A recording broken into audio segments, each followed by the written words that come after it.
Vocês, né? Eu queria começar com uma pergunta talvez para o Pacheco. Como que a Renner avalia a reforma tributária? É boa, é ruim? Quais são as preocupações, os pontos principais que vêm à mente de vocês aí no dia a dia? Bom, primeiramente, bom dia a todos. Agradeço o convite, Paulo, toda a equipe. Os colegas que falaram antes aqui já explicaram bastante. Aqui não vou ter muito a agregar, né? Mas, assim, com base nas informações que a gente tem hoje, sem ter a alíquota ainda definida, sem ter informação ainda sobre a questão de tributação de receita financeira, muitas variáveis que a gente não tem resposta ainda, mas assumindo algumas premissas, a gente entende ela como de neutra a levemente positiva para o nosso negócio. A gente fica contando o que a gente fez. Tem várias BUs, fizemos uma espécie de um DRE pro forma, lá de 2032, com base nos resultados realizados de 23, projetando já o DF da reforma tributária. Obviamente, depois a gente fez o cascateamento ali, 26, 27, então já foi feito. Algumas BUs tiveram resultados significativamente melhores, né? Mas no geral, assim, aí eu acho que o Padilha já falou aqui, no geral, eu tenho um impacto que tende a ser positivo na receita líquida, tá? E aí fica a dúvida, né? Eu vou repassar isso para o meu consumidor via redução de preço. Se a gente for ver o 26,5, que é o que está na lei hoje gravado lá na lei aprovada pela Câmara, se a gente comparar ele, fizer o cálculo dele por fora, ele fica em torno de 21. Então tem uma redução muito grande em relação aos 27,25 que a gente tem hoje por dentro. Então, se isso for repassado, talvez a gente tenha consumidor, o aumento da venda decorrente da diminuição do preço. Se não for repassado, tem um aumento da receita líquida. Tá? Então, isso, não existe resposta para isso, o mercado vai dizer. Tá? Não adianta se o meu concorrente fizer, eu não fizer, eu vou ter que me reposicionar. Então, não tem resposta aí. No custo, né, entendo que o varejo, por ter alguns fiscais que tu conhece, vai ter um impacto negativo e na despesa totalmente positivo. Né? Porque a gente tem muita limitação de crédito, a lei sabe bem, e muita discussão quanto a crédito, especialmente para os copins. O semestre já é vedado quase tudo também. Então, a gente, fazendo o net de tudo isso, tendência a ter um resultado um pouquinho positivo. Levemente, não é nada. E aí, obviamente, isso do ponto de vista financeiro. Se você for ver operacionalmente, é aquilo que ela sempre fala. Vai piorar, mas vai melhorar. Obrigado, André. Alessandro, você tem uma visão diferente? Como que a Casas Bahia tem visto tantas movimentações, né? Esse tema. Bom dia, gente. Agradecer pela oportunidade de estar aqui, com todo mundo, ter essa troca sempre muito importante. Minha voz também não está legal hoje, mas tá bom. Bom, o que a gente fez no Grupo Casas Bahia? A gente tem olhado, a gente lá em 20 já começou a fazer alguns simuladores, né? Para a gente ter uma noção, criou um cockpit, esse cockpit ele dá perspectivas, né? Como a André bem falou, óbvio, sempre olhando premissas, e as perspectivas, em geral, elas são positivas. Mas qual que é o grande ponto? Então, quanto isso vai custar? A gente já sabe que a reforma vai ser cara. Ela não é uma reforma que vai ser milhões, são dezenas de milhões. E aí, é um ponto que vai muito em linha do que o varejo vive, né? A gente estava até falando isso ontem, né? Nossos orçamentos sempre são muito justos. Então, as companhias, por mais que tenham uma perspectiva de negócio positiva, têm que olhar suas realidades atuais. A gente fala muito, acho que todas as empresas olham dia a dia o SG das companhias, tentando sempre reduzir e otimizar. Então, quando você olha prospecção de dinheiro, na linha do tempo, orçamento,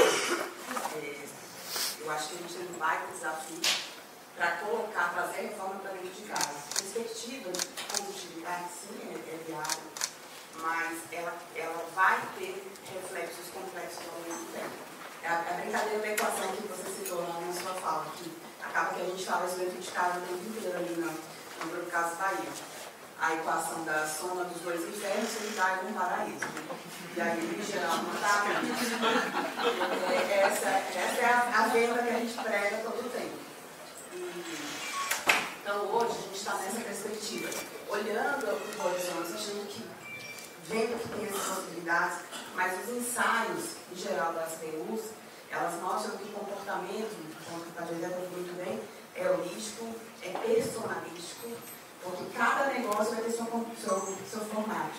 E eu acho que é uma pegadinha tão grande quanto a alíquota é base de cálculo. A gente nunca teve base de cálculo tão grande como a reforma pegou.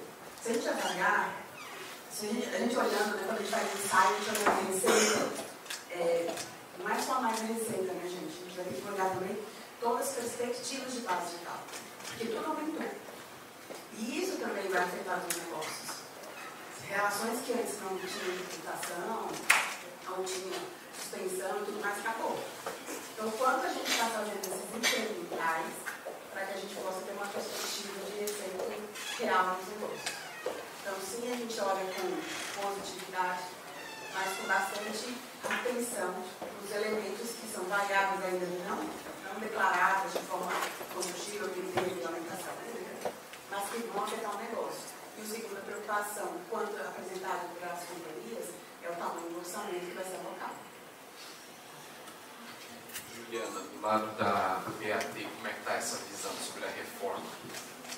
Bom dia, pessoal. Eu não consigo fazer essa afirmação tão certeira como a deles, porque a gente tem a incidência do seletivo e o seletivo hoje é uma página em branco, né? A percepção que a gente tem é de que vai ser uma conta de chegada ali para fechar o buraco daquilo da receita original do IBS e do CBS. Então, essa é uma preocupação muito grande, a gente não consegue ter essa visão da neutralidade, positividade, o prejuízo financeiro do modelo. Mas do ponto de vista prático-burocrático, eu acho que tem de fato oportunidade ali, acho que a gente pode chegar numa simplificação em que a gente consiga explicar de uma maneira mais simples o modelo operacional tributário do Brasil, né? Eu acabei de voltar de uma viagem que eu fui explicar a reforma tributária para o time de Sheryl Sanders lá fora. E a cada frase que eu falava, eu percebia que tinha mais impacto ainda para eles ali numa realidade que eles ainda estão distantes, não falam nossa língua, mas que talvez num modelo em que eu pedi para o time de conciliação contábil, falar, olha, precisa conciliar o ICMS, mas não tem mais a diferença do digital, do FECOP, do PROP, do ST, você vai poder pegar o IBS e tratar ele de uma só vez.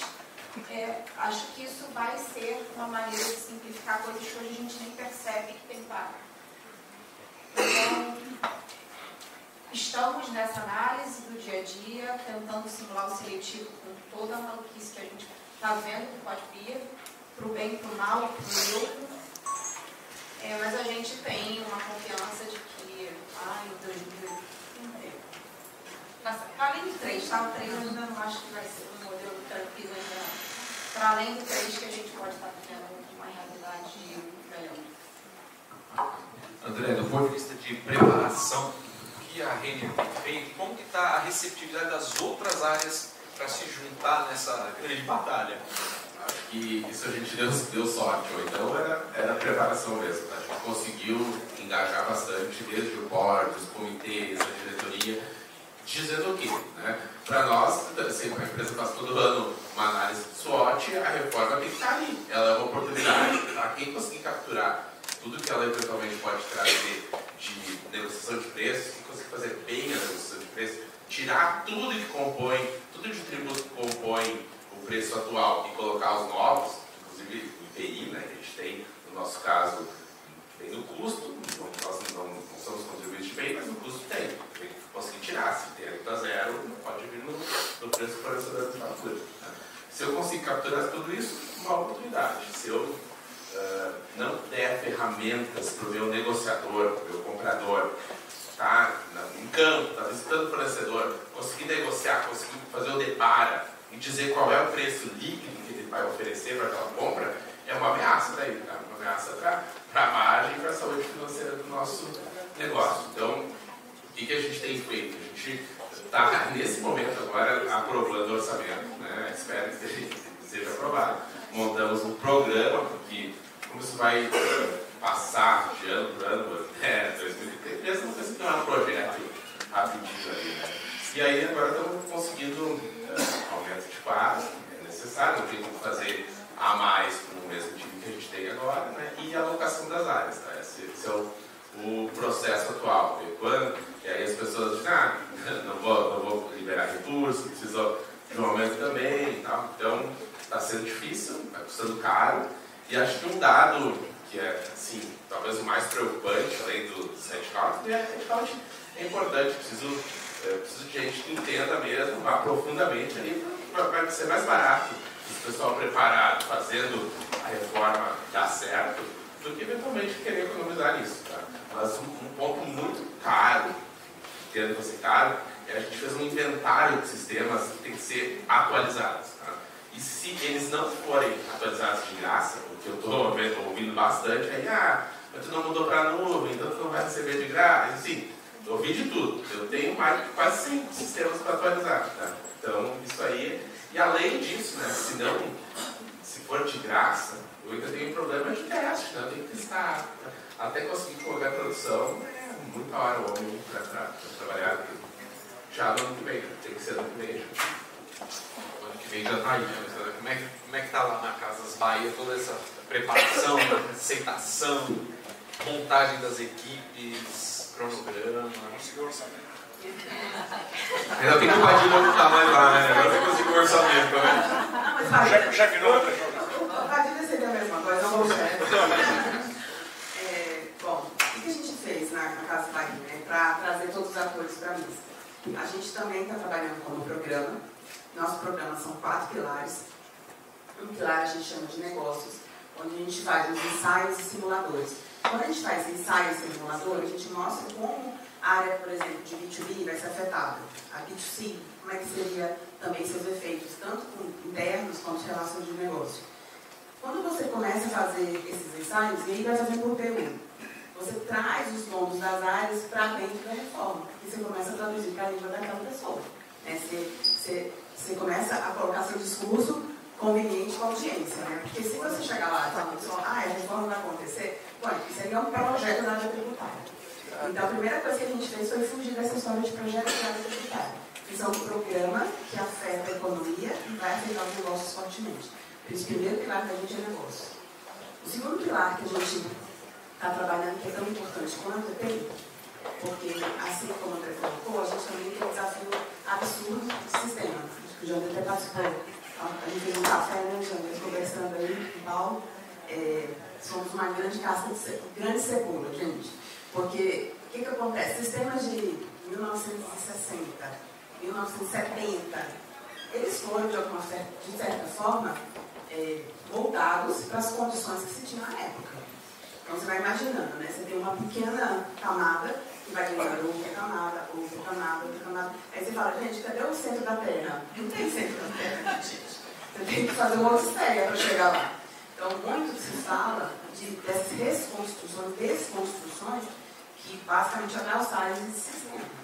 Isso é muito caro. Então, a parte de TI está tendo um discovery, que a gente chama de mapeamento, vai descobrindo o que está acontecendo, para que a gente possa dar sensibilidade de quanto isso afeta o negócio, inclusive para o board. Né? CA, inclusive, tem que estar ali antenado que isso afeta fortemente até a continuidade. O terceiro que a gente também está trabalhando, ali também com a parte que o Padilha tocou bem ali na fala dele, que você também acabou trazendo, sobre estrutura de capital. A gente tem bastante preocupação, por mais que a reforma tenha seus potenciais benefícios, tem efeitos imediatos.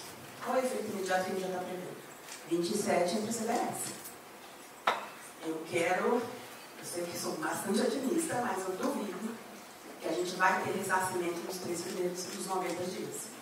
Ou seja, o primeiro trimestre de 27 vai ser 100% de fluxo de caixa, livre para governo. E as companhias estão preparadas para isso? A gente tem reserva de capital para isso? A gente vai ter que segurar uma parte de créditos para consumir lá, principalmente PIS e COFINS, que só o escritural pode salvar a caixa. Vejam que não foi falado lá que outros créditos já está de ação judicial, não pode. Então tem coisas que a gente já está fazendo nesse sentido. E o último que a gente não deixa, que também não é menos importante, que a gente vive conversando sobre isso, é o advocacy. A gente tem muita coisa para brigar na reforma, na regulamentação. Então não dá para achar que está tudo bem, porque não está, gente. Vai ter que ter muito empenho no estudo, olhar bastante com os negócios e identificar aquilo que vai refletir nos negócios para a gente poder chegar. Então hoje a gente está nesse contexto aí de programa. Desculpa, gente. Obrigado. Pega uma aguinha lá. Lá na Beatriz, como é que está a passar esse programa? A gente está num movimento bem parecido aqui. A gente teve a sorte também, não sei, a preparação de conseguir que a diretoria comprasse a ideia. Talvez a sorte tenha sido que alguns dos projetos hoje que a gente está implementando, que perduram no tempo, a gente já teve que botar um ponto de exclamação lá dizendo que pode ter impacto, que ainda está sendo avaliado, que ainda está vindo legislação, então pode ser que tenha alguma adaptação para fazer aquilo que está em curso, né, os benefícios que a gente está imaginando que tenha no 2016, que está posto e aprovado hoje, de projetos que já estão em andamento. Então isso levou uma relevância do assunto de uma forma mais imediata, porque não ficou aquela coisa que vai acontecer lá em 2026, porque tudo aquilo que eles aprovaram, então contando que vai acontecer, pode ser que mude. Então isso ajudou a gente em poder estabelecer um programa e dizer o que a gente precisa. Está muito parecido com a ideia da ALE, dos pilares. Os nossos pilares são sistemas. A gente avançou mais nesse ponto. Talvez a gente não tenha coisas tão antigas como você mencionou, que ajuda a gente nesse mapeamento. Então ele está mais mapeado aonde tem impacto, não no detalhe do que precisa fazer, mas quais são, a gente está conseguindo passar. A gente tem a parte de legislação que vai de encontro com a advocacy.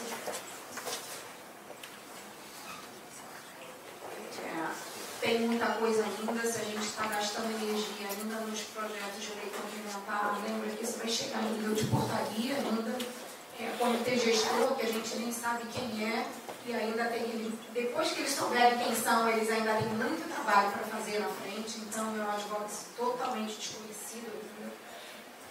A gente tem um pilar de processos, que é onde a gente vai entrar em todas as etapas do negócio, levar para eles essas mensagens. Eu me antecipei no grupo Chá de Serviços por uma questão de agenda, mas vai precisar sentar com todo mundo, de todas as áreas, suprimento, supply, ver como que afeta os projetos que estão em andamento, como eles se entendem parte dos impactados. Não é um projeto de TEX, é um programa da companhia, um programa de negócio. E tem a parte de pessoas, que aí vai conectar com esse engajamento interno, vai conectar com as aprovações que a gente precisa fazer em relação a dinheiro, vai conectar em a seleção das pessoas que vão acompanhar a gente durante esse programa. E em relação a essa aprovação financeira, que preocupa muito também, e aí eu fico, cara, se me pedirem um business case, é do tipo, o negócio fecha, então qualquer business case vai ter que se pagar aqui, né? Mas, obviamente, não é assim. Infelizmente, mas assim, é uma conta que é complicada de fazer, porque você não tem um benefício direto, você está sendo obrigado a se ajustar. Então, é um business case que você tem que conseguir construir a história dele muito bem construída para chegar no final com um resultado que seja palpável e explicável para quem está aqui por perto, que é mais fácil, para depois todos os ministros de aprovação disso tem que subir. Então, estamos bem parecidos, até achei. Feliz da vida. Está no modelo que está vendendo. Eu acho que tem potencial para funcionar, mas não sei se isso fecha com os tempos e movimentos que a gente tem para fazer. Especialmente na transição, eu acho que a transição ainda tem pouca claridade de como as coisas vão funcionar. Talvez para um modelo muito simples do negócio, com uma venda de uma coisa funcione, para um modelo em que a gente tem ST ao mesmo tempo, com falta com o IPVA, mas entrando a CBF por fora, naquele período de 2026 a 2032, e você ainda achar que vai ter uma ferramenta lógica e inteligente o suficiente para conseguir refazer isso, além daquilo que eu estou fazendo no meu sistema, além daquilo que o sistema do meu cliente vai fazer, eu tenho dificuldade de achar que isso se encaixa até lá. Tá? Assim, eu ainda tenho muita dúvida.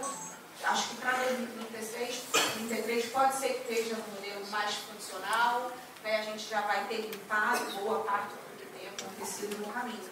Até lá, eu espero que seja um boleto ou outro, que seja suficiente para a gente testar, que eles tenham tempo para desenvolver e funcionar na frente, porque senão acho que é mais uma pedra e um desvio de atenção nesse caminho. Bom, eu fiquei até preocupado com o comentário do boleto, viu, André? Eu não sabia dessa modalidade inicial aí de pagamento, né? O outro spoiler é que na gôndola vai ter o preço com tributos e o preço sem, tá? Isso a gente já ouviu. O brasileiro não tem como chegar no caixa e devolver a banana, devolver o leite, porque não sobrou dinheiro. Eu estou quase abrindo uma empresa daqueles tags eletrônicos que fica dando os dois preços ao mesmo tempo, né? Preço e preço composto. Vou ficar milionário, porque só tem essa maneira de fazer funcionar. Vou pegar o gancho aqui, tem uma piadinha de brasileiro. Quando vai para viagem para o Orlando, brasileiro gosta de comprar pra caramba. Tem um varejista, não vai falar nome, mas tem um varejista de moda que ele fala por que o brasileiro tem barraco em loja de moda em Orlando. Em geral, porque só no momento do caixa eles se descobrem os taxas. O brasileiro fala, caramba, não era esse preço aí. Olha a galera que vai para Orlando. Nível de educação, nível de acesso, tá?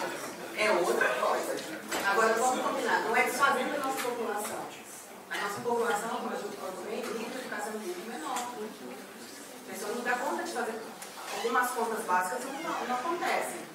E a gente está querendo imprimir isso para elas. Não, vocês vão dar conta, vocês não sabem que está ali. Por mais que a gente fale dessas modalidades, um ponto que é importante. Varejo mensuráveis, a gente vende tudo em muitas parcelas. Muitas parcelas. E não é porque a gente gostaria que fosse da lista, tá? É muito melhor, né? Mas é para caber no bolso da economia. A reforma tributária não traz dinheiro novo. Ninguém na população está ficando com dinheiro novo. Está ficando gerando riqueza para o consumidor. Não existe essa fala. Isso é preocupante, porque quem está colocando essa fala é muito mais, vai melhorar a indústria, ter um potencial de negócio, exonerar a exportação, tá? Mas de novo, a reforma tem consumo, afeta o mercado. Acho que esse é o ponto mais, talvez, perverso na reforma, essa distância da população. E para, talvez, finalizar, eu queria perguntar das equipes de vocês. Como é que vocês estão, e as equipes estão percebendo a reforma? É um piano a mais para carregar? É uma oportunidade? Como que vocês lidam com tanta demanda do dia a dia, do fisco, mais a reforma? Olha, eu vou começar respondendo aqui.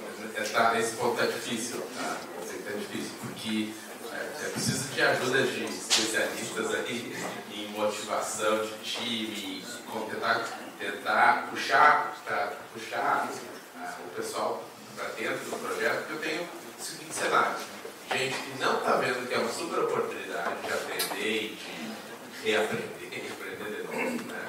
Eu tenho gente que não está incluída no projeto, que é da própria área, que está se sentindo excluída, de fora, vou perder meu emprego porque quem está no projeto é que está aprendendo a parte nova, eu não estou, eu estou no ICMS, eu estou no ISS, então assim, é algo para ser conectado. E acho que tem que ter alguns eventos aí para passar para o pessoal que a oportunidade é para todos. Se eventualmente tu está no ICMS ou no ISS, tu está pagando a conta do outro lá, está desenvolvendo no futuro, mas a caminhada é para todos. Mas é um ponto que está delicado. Né? Sem começar o projeto, ainda já estão surgindo os conflitos. Né? Bom, o que a gente está fazendo? Tentando incluir o máximo as pessoas para tentar mostrar perspectiva de futuro de carreira. É fato, gente. vai ter mais a melhor pessoa de PIS/COFINS, a melhor pessoa de ICMS, a melhor pessoa de ST, acabou. Né? Então a gente brinca muito lá dentro da área do grupo, e também é bacana porque todo mundo sai da caixa. Tá?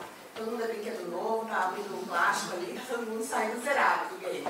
Então todo mundo tem oportunidade. E para dar essa oportunidade, o que a gente tem olhado?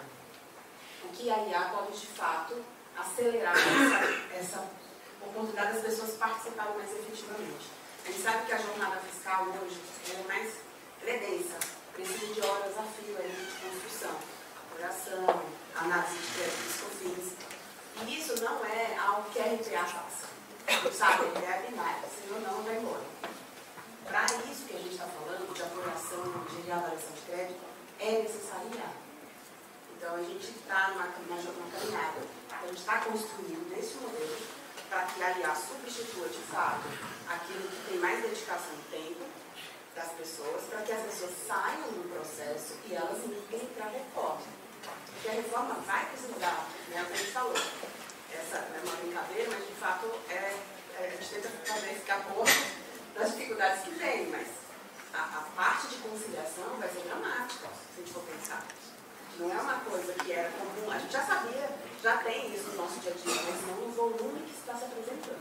Então, para incentivar pessoas, a gente está contando que as premissas são outras, inclusive, dando perspectiva que as pessoas precisam buscar bons analistas de ICMS, bons analistas de PIS/COFINS, podem ser também excelentes cientistas de dados.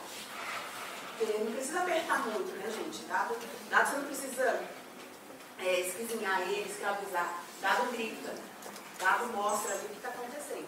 Então, quando a gente faz cenários de melhores... qual é a melhor eficiência de determinado produto, a melhor eficiência de determinada jornada de entrega, analisando a rotina do dia a dia. Não precisa de muitos algoritmos para chegar naquilo, né? Mas precisa de gente olhando. Então a gente tem colocado essa perspectiva, dando uma perspectiva de potencial de futuro, desde que a gente tenha capacidade de descolar o operacional e as pessoas entenderem que elas passam para o estratégico. Elas passam de uma outra forma a colaborar mais fortemente com a construção do negócio. Não só mais para a operação, para a pagadoria que a gente chama ali, né, de geração de guias e obrigações acessórias. Então, a gente está num momento bem complexo, a gente está fazendo essa jornada. A Google é nossa parceira. Não vamos ser concorrentes, tá, gente? Mas eu vou daqui a pouco convidar algumas empresas para ser. A gente vai fazer um fundo. Este fundo vai bancar essa IA. Por que a gente está pensando nisso? Porque a gente tem que baratear. A gente não tem dinheiro infinito. E não dá para todo mundo comprar. Né? As empresas não vão comprar cada uma delas uma IA. Em geral, todo mundo vai ter que se abraçar e tentar fazer situações semelhantes. Né? Então, a gente está indo para uma linha de colaborativa ali, de tentar um fundo para fazer esse caminho. Então, estamos olhando essa integridade altíssima que ele está trazendo para a festa. Muito bom, obrigado.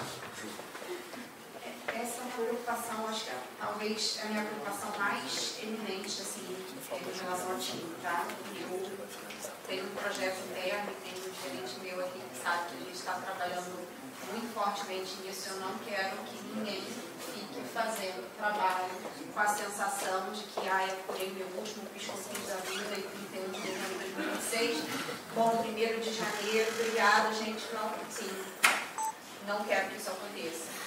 Apesar de que ainda vamos ficar com 5 anos de fiscalização para trás, além de manifestação de inconformidade, de decombro, que vai ficando, e aí parece que os prazos nunca terminam, que é 5 com 10 com 15, e se ele falar, e ainda dura mais 5 de novo, e aí a gente vai ficar com aqueles prazos eternos. Então, essa sensação de prazo de terminar, ela não é real, isso precisa estar muito claro para o time. Então, mas eu acabei de fazer o PIS/COFINS, tudo bem. Então, olha para trás e vê quantas decompras de PIS/COFINS você tem, porque é você que vai ter que me ajudar a esclarecer a hora que vier uma pergunta sobre isso.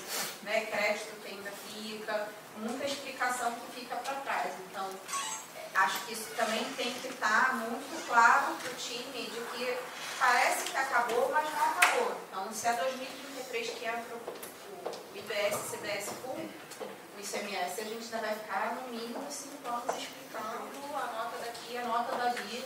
Então, 2038. Então, a gente vai fazer uma conta, não é tão rápido assim que alguém vai passar a fazer uma coisa que não tem mais relevância. Mas eu entendo que essa ansiedade de ter a sensação de que você está ficando para trás e está todo mundo começando a olhar para o futuro e você com aquela sensação de que você está enterrando o último corpo, eu acho que é ruim você ficar no time nessa perspectiva. Então, a gente tem um projeto específico para direcionar isso dentro de casa, para criar um modelo em que todo mundo se sinta participante do que está sendo construído, até porque a gente vai precisar de pessoas que entendam a nossa operação, que entendam de como as coisas foram feitas. Eu ainda me preocupo com a transição enormemente. Eu não tenho resposta para muita coisa da transição e ela começa a partir de 2026. Então eu acho que eu vou precisar também que essas pessoas tenham o seu conhecimento à disposição da empresa para que possam aplicar olhando o equilíbrio dos dois cenários. Bom, eu queria agradecer, né, enormemente a disponibilidade de vocês, desejar muito sucesso e contem com todos nessa sala, né, porque a gente sabe que essa questão ela é muito maior do que Ninguém solta a mão né? de ninguém. Ninguém solta a mão de ninguém. Muito obrigado.